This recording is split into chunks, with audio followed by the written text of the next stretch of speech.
Hey, what's up guys? Today we're going to be checking out the 50mm 1.8 RF, and is it worth it for 200 bucks? Let's go. So the 50mm 1.8 has always been one of my favorite lenses and focal lengths. Why? Because it's dirt cheap and you really don't have to worry about it. It's small, compact, and if it breaks you're not going to cry. I love this lens for travel, walking around, or I could even bring it as a backup lens to a professional photo shoot because it'll fit in your pocket. It's super small. So when I saw Canon made a nifty 50 for the RF mount, I knew I had to get it. So check it out. Here's the RF mount, here's the EF mount, and as you can see, they're almost identical in size and weight. So I'm going to take this lens out on a little photo shoot and see how I like it.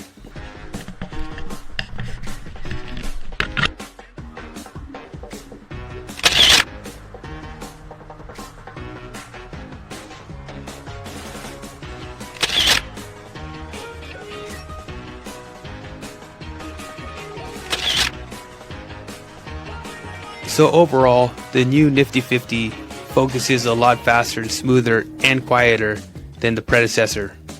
It also has a focus ring, which you could also set as a control ring. So I like this because I actually like setting my ring to ISO, so I can keep the aperture and shutter the same, and if I have to darken or brighten the exposure of my pictures, I just change the ISO. But also another cool thing is that if you want to, you could actually focus your lens with this, and the focus ring is way smoother than the old EF Nifty 50, which was kind of clunky and weird, and it just didn't feel very natural. This one feels like butter. Shooting with this lens is super smooth, and you could tell it's totally made for the RF mount camera bodies because it's quiet and it focuses super easily. And this lens tracks the eyes way better than the old lens. And as you can see, it still produces great bokeh. So overall, I have no objections to this lens. I think it's a must-have. Although it costs a little bit more money, I think it's justified by how well it works with the new RF mount camera bodies and the control ring.